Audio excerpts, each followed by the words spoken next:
नमस्कार दर्शक बंधु स्वागत करुछु आज आमर आउ एक नुआ वीडियो को। दर्शक बंधु आज हेउची पवित्र अक्षय तृतीया। ओडिया घरर गोटे बड़ पर्व हेउची अक्षय तृतीया। एही दिनटीर अनेक महत्व मध्य रहिछि। एही दिन अनेक गुड़िए शुभ कार्य आरंभ होइଥାଏ। मान्यता अनुसार अक्षय तृतीया दिन चाषी अक्षिमुठी नहीं बिलकू जाइଥାଏ और चाष कार्य आरंभ करिଥାଏ एवं एही दिन श्री जगन्नाथ महाप्रभुंकर रथ कार्यर अनुकूल मध्य होइଥାଏ। यह छड़ा अक्षय तृतीया दिन समस्त मांगलिक कार्य जेपरिकी विवाह, गृहप्रवेश, नूतन व्यवसाय आरंभ इत्यादि कार्य आरंभ करने शुभ होता है। ज्योतिष शास्त्र अनुसार सुना एवं रूपा जिनिष को माँ लक्ष्मी रूप भाव में ग्रहण करा जाए। तेणु कहुए जे अक्षय तृतीया दिन जो व्यक्ति घर को सुना अलंकार नहीं आसी थाए माता लक्ष्मी कृपा प्राप्त होता है। किंतु यह समस्त किणवा संभव हो न थाए। तेणु ज्योतिष शास्त्र कहुई एभली किसी जिनिष अच्छी जहाँ को आप अक्षय तृतीया दिन घर को आने द्वारा सुख समृद्धि आगमन होता है।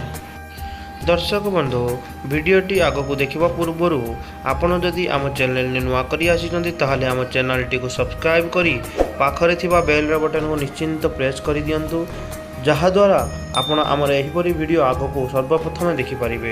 धन्यवाद। नंबर 1 अक्षय तृतीया दिन तुला किणवा खूब शुभ होता है एवं यार विशेष महत्व रही। यही दिन तुला जातीय जिनिष किणवा द्वारा जीवन में सुख शांति भरी रही है एवं धन धान्य वृद्धि होता है। नंबर 2 अक्षय तृतीया दिन घर को सैंधव लुण किणी आनिबा खूब शुभ अटे। सैंधव लुण घर को आनिबा द्वारा शुक्र ग्रह एवं चंद्र शुभ दृष्टि भाग्य उपरे पड़ता है। यही दिन सैंधव लुण किणवा द्वारा धन वृद्धि होता है। नंबर 3 अक्षय तृतीया दिन माटी कलसी किणवा शुभ अटे। यही दिन माटीर कलसीटी किणी ताहाको घरर सम्मुख द्वार रे पानी भरी कलसीटी बसाइबा द्वारा घरर सदस्यंकर उन्नति होता है।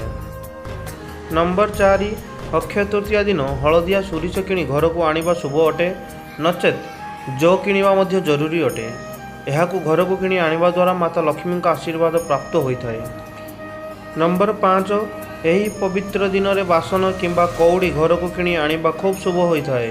यही दिन तंबा किंबा पित्तल बासन किणतु यह शुभ सूचना जीवन में आणिबो। यही सब वस्तु को सब किणवा द्वारा धन धान्य वृद्धि होता है। जय जगन्नाथ।